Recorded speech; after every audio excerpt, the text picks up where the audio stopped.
Praise లాగా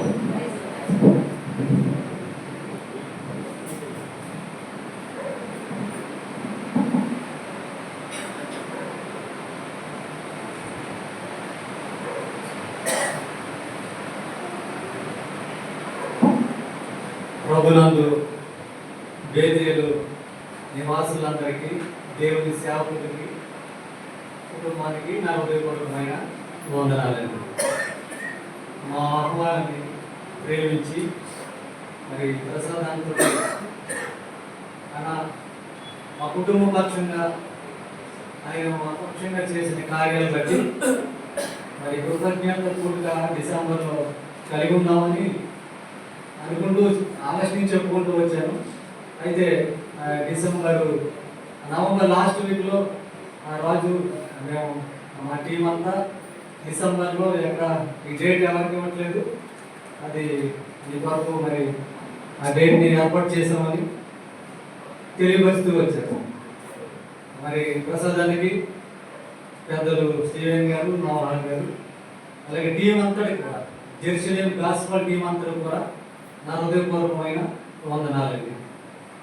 అట్లాగే దేవుని సేవకులు మరి సామేలన్నతో మరి మాట్లాడినప్పుడు సోదరి మరి శాంతకుమార్ సిస్టర్ లక్ష్మి గారు మరి మేము మాట్లాడినప్పుడు అన్న అక్కడి నుంచి మరి సువార్త ప్రసాద్ అన్న జెరూసలేం నుంచి సువార్త గాస్పల్ టీము మరి అక్కడి నుంచి సువార్త ప్రారంభించి మరి మందిరానికి వచ్చి మందిరంలో మరి విధంగా కృతజ్ఞత కూడుగా జరగడం మంచిదని అన్న తీర్మానం చేసి ప్రార్థించారు. అందుకే అన్న కుటుంబానికి వాళ్ళకి హృదయపూర్వకమైన వందనాలు. ఒక 2-3 నిమిషాలు నేను రెండు విషయాలు కుటుంబ పరంగా ఆయన చేసిన కార్యాలు ఎదుగుతాను.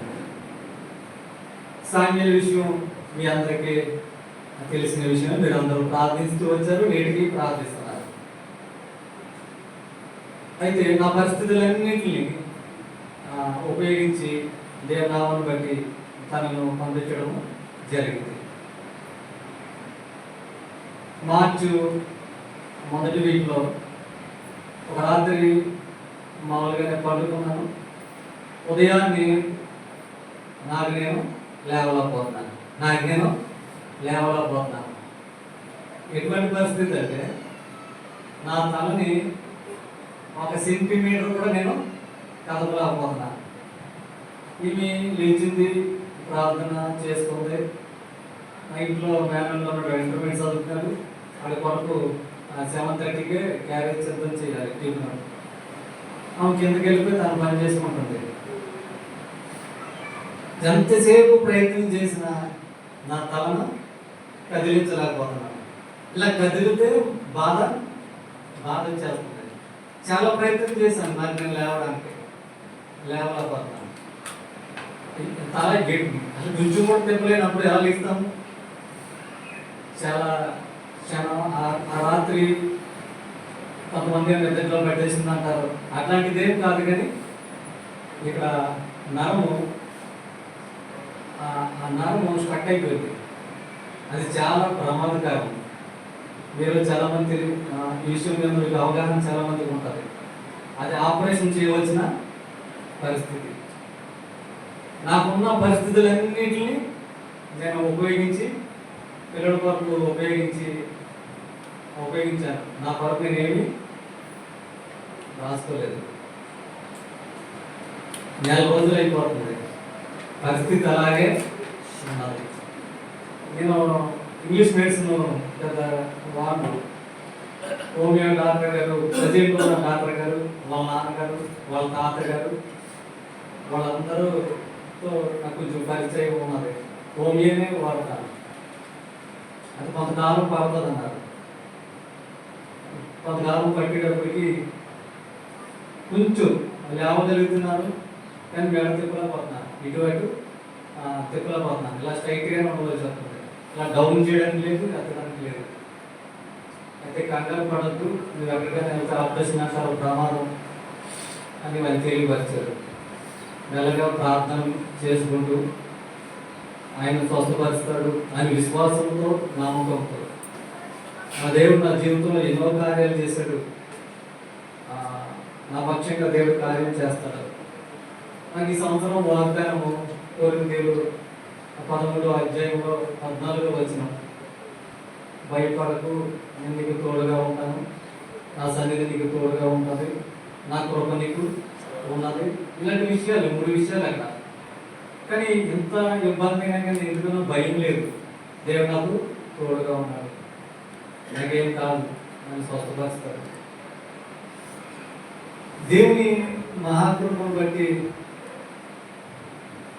అట్లాగే లేచి నా పనులు నేను చేసుకోగలుగుతాను. భోజనం అయితే మొత్తం పెట్టుకుంటాం, ఇలా దించలేకపోతున్నాం కదా, ఇలాగే తినవలసి వస్తుంది.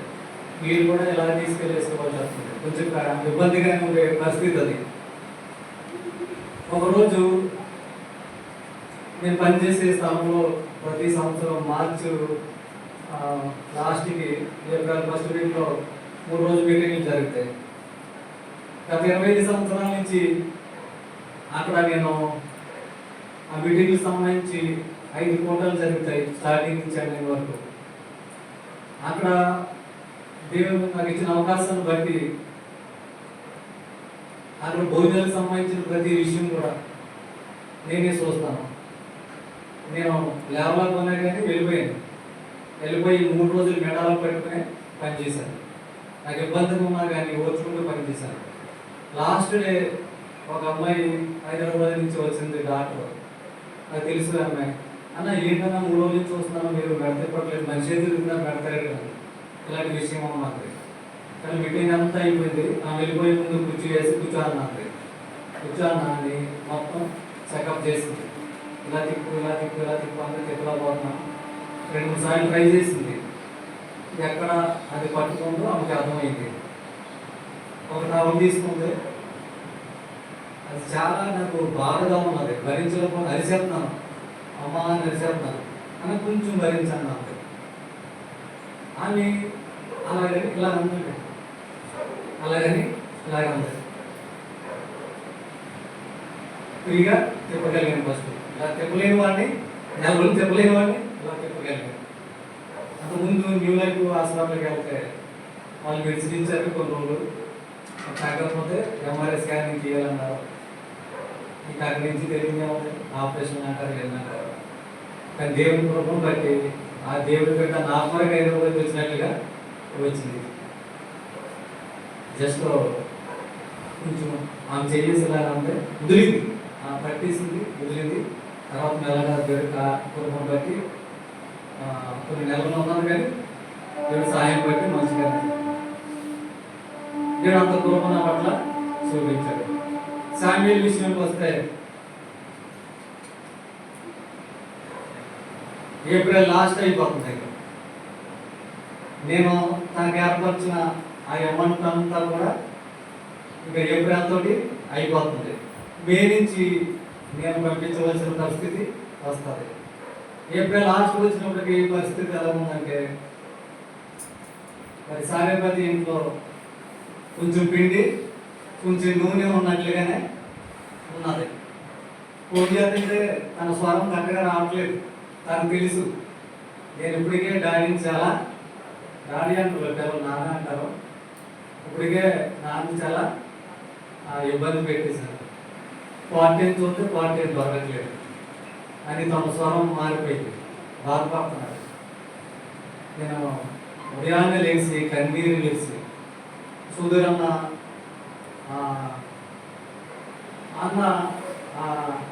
అన్నతో ఉంటే కొంచెం సమయం ఉన్నది, కానీ కొన్ని మాటలు చాలా విలువైన మాటలు అన్న దగ్గర దొరుకుతాయి. అలాగా అనేక మాటలు నాకు దొరికాయి అన్న దగ్గర నుంచి. కీర్తన 57:2 నుంచి ఆ మహోన్నతుని నా కార్యాలను సఫలపరచు దేవునికి నేను మొరపెట్టుతున్నాను అన్న చాలా సందర్భంలో ఈ వాక్యాన్ని ఆయన చూపిస్తారు. చాలా సందర్భంలో దేవునికి మొరపెడతాం తప్ప ఎదుటి వేరే పరిస్థితి లేదు. నాయన కంగారు పడకో, ఏప్రిల్ లాస్ట్కి దేవుడు కార్యం చేస్తాడో అని ధైర్యపరుస్తూ ప్రార్థన చేస్తూ వచ్చాను. ఎన్నో ప్రయత్నాలు చేశాం. అక్కడ ఉన్న వాళ్ళు కూడా చాలా ప్రయత్నాలు చేశారు. ఆస్ట్రేలియా నుంచి కూడా చాలా ప్రయత్నాలు చేశారు. ఎన్ని ప్రయత్నాలు చేసినా అక్కడ పరిస్థితులు కూడా ఏం బాగాలేదు. ఇక్కడ మన పరిస్థితులు ఎలా ఉన్నాయో అక్కడ కూడా పరిస్థితులు కఠినంగానే ఉన్నాయి. ఒకరోజు దేవుని మహాకృపను బట్టి దేవుడు కార్యం చేశాడు. ఒక తెలుగు వాళ్ళు ఒక వ్యాపారం చేసుకుంటున్నారు. వాళ్ళు పిలిచారు. పిలిచి వారం రోజులు వాళ్ళ ఇంట్లో పెట్టుకుని ఇతన్ని పిల్లల్ని పరీక్షిస్తూ వచ్చారు.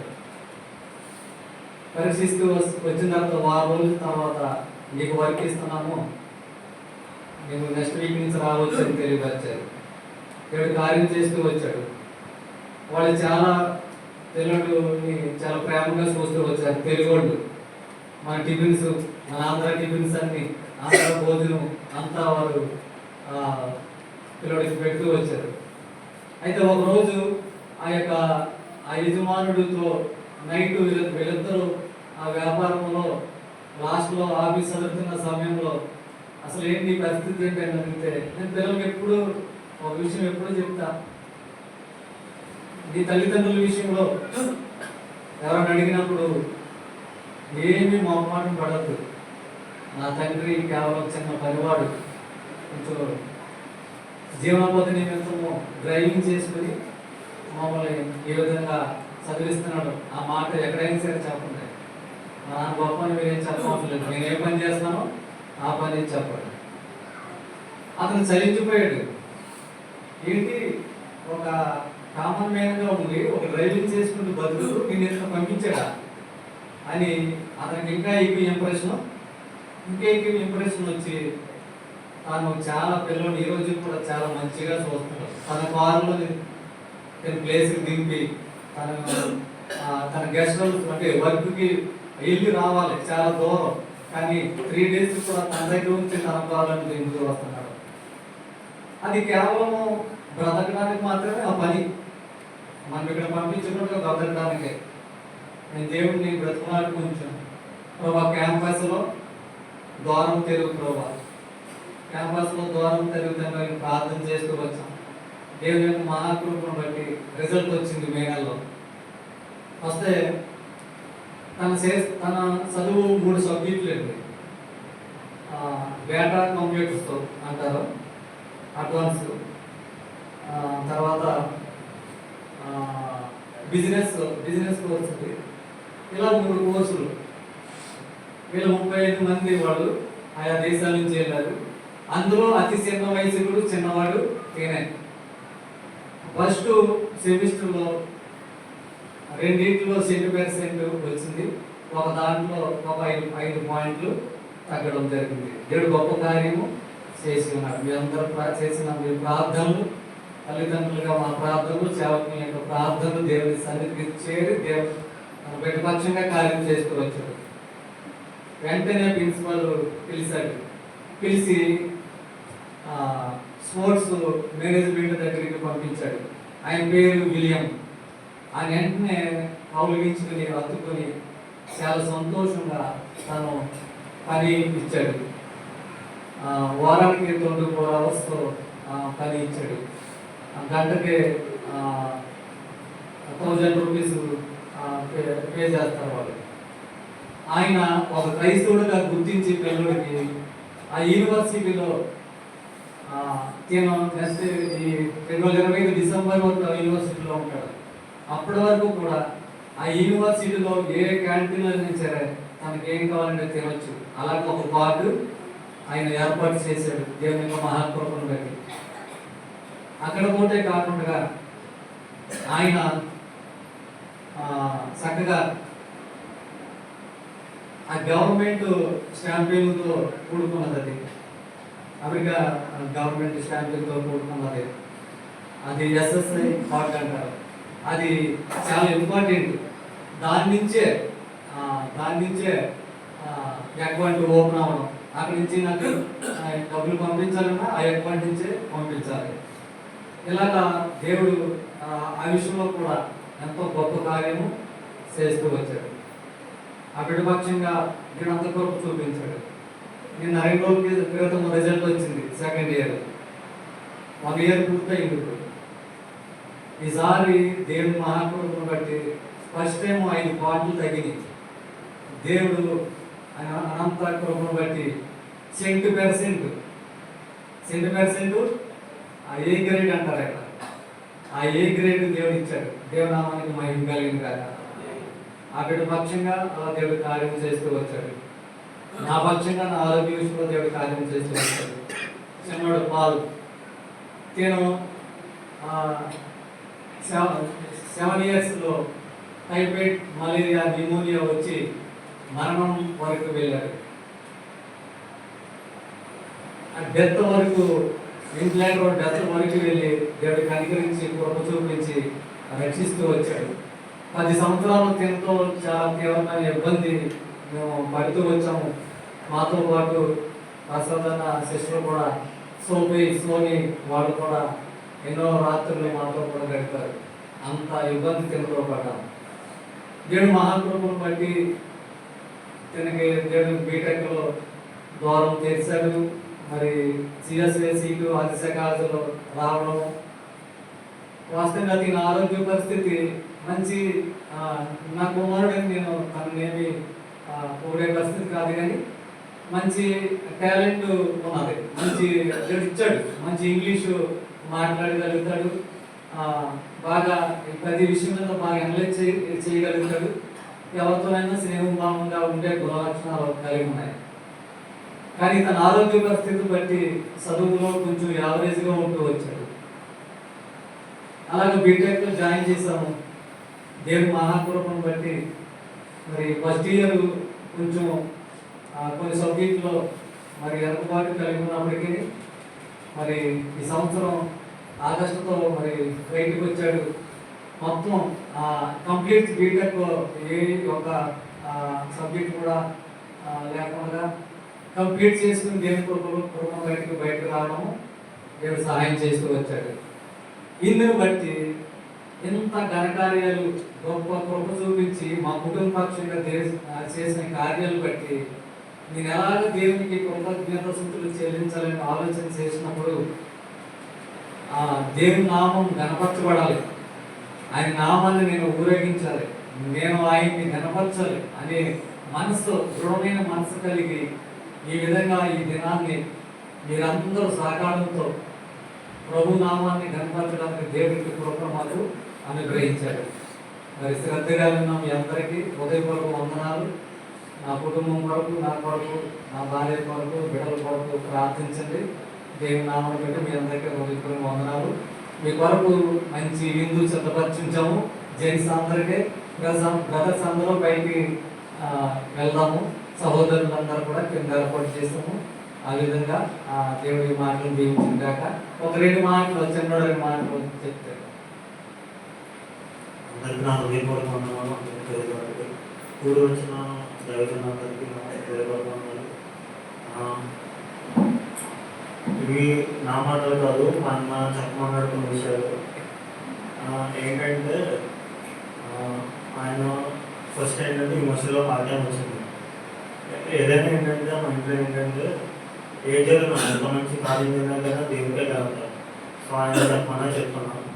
ఫస్ట్ ఏంటంటే ఫస్ట్ సెమిస్టర్, సెకండ్ సెమిస్టర్లో కలిపి 70% వచ్చింది. అందరూ ఎక్స్పీరియన్స్ అక్కడికి వెళ్ళి చదువుకుంటుంటే అప్పుడు మాత్రం మా 22 yearsకి వెళ్ళిపోయి మంచి పర్సంటేజ్ తెప్పించుకున్నాను. వాళ్ళ సర్కిల్ అందరికంటే ఎక్స్పీరియన్స్ ఉన్న, జాబ్ ఎక్స్పీరియన్స్ 3-4 years ఉన్న వీళ్ళు మాత్రం ఫ్రెషర్గా వెళ్ళి మంచి మార్కులు తెప్పించుకున్నారు. ఇంకోటి ఏంటంటే దేవునికి మహాకృపను బట్టి కరెక్ట్గా మే ఫస్ట్ తారీఖు అప్లై అయ్యాను. దేవుని కృపల్లో ఏంటంటే April 28న అన్నికి పాఠంలో జరిగింది. ఇంకోటి ఏంటంటే ఇప్పుడు ప్రస్తుతం ప్రాజెక్ట్ చేస్తున్నాడు. అన్ని ప్రయత్నించి కోరుకునేది ఏంటంటే ప్రార్థన చేయమని చెప్పి అన్నాడు. ఎందుకంటే అక్కడ ఉద్యోగం దొరకడం చాలా కష్టం. కాకపోతే దేవుడు అక్కడికి ఒక ప్రణాళిక మొత్తంతో తీసుకెళ్ళాడు. సో అందరికీ మందిలో అక్కడ బాగా సక్సెస్ఫుల్ కావాలని చెప్పి, ఇంకా దేవుడితో ఉండాలని చెప్పి అందరినీ ప్రార్థన చేయమన్నాడు. ఇంకొక సంతోషకరమైన విషయం ఏంటంటే నిన్న December 13th నేను అన్ని ఎప్పుడో తెలియకుండా ఇంకా చెప్పాను అనమాట. అమ్మ నాకు రక్షించబడతాము, ఆపరేషన్ తీసుకుంటామని చెప్పి డిసెంబర్ 2022లో తీసుకున్నాను. నిన్నతో 2 years అవుతుంది. డాడీ చెప్పడం మర్చిపోయి చెప్తా అన్నారు. సో దాన్ని చెప్తాను. ఇవన్నీ ఒక పక్కన అయితే నాకు మళ్ళీ మా కుటుంబం సంతోషకరమైన విషయం ఏంటంటే మేము మళ్ళీ రక్షించబడ్డాం. ఎందుకంటే గత 5 సంవత్సరాలుగా వాళ్ళు ఎంతగానో ప్రార్థన చేస్తూ ఉన్నారు, రక్షించబడాలి రక్షించబడాలి రక్షించబడాలి అని చెప్పి. అంటే రక్షించబడడం ఈజీయే, ఆపరేషన్ చేసుకోవడం మళ్ళీ వాకులోకి వెళ్ళిపోవడం అంత కంఫర్ట్. వాళ్ళు ఏంటంటే వీళ్ళంతా వీళ్ళు తెలుసుకోవాలి అని చెప్పంటే కాలేజ్లోనే ఉన్నాను, అన్ని విజయవాడలో ఉన్నాడు, అన్నీ తెలియకుండా నాకు అన్నీ తెలియకుండా ఎట్లా చేసి మమ్మీకి చెప్పాను అనమాట. అమ్మ రావాలనుకుంటున్నాము అని చెప్పంటే మమ్మీ అన్నది ఇప్పుడు ఆయన నీకు చెప్పాడని చెప్పి అన్నది. నాకు చాలా సంతోషం అనిపించింది. ఇద్దరం కలిసి డిసెంబర్ 2022 బాప్టిజం పొందాము. ఇప్పుడు కూడా దేవుని మహాకృపం బట్టి మేము ఎలా ఉన్నామంటే దేవుని కృపండి. ఇది మా ఘనత కాదు కానీ దేవుని ఘనత అండి. దేవుడు ఇచ్చిన ఘనత ఎప్పుడు కూడా మేము మనుషులు అంతే, కాకపోతే కార్యం చేసి మాత్రం దేవుడే. మా కోసం, నా కోసం, మా అన్ని కోసం, నా తల్లిదండ్రుల కోసం ఇచ్చిన ప్రార్థనలు జ్ఞాపకం చేసుకొని అది ఇచ్చిన నమ్మకంగా వచ్చిన సాధనాలకి నాకు రిపోర్ట్ పొందాలి. Thank you.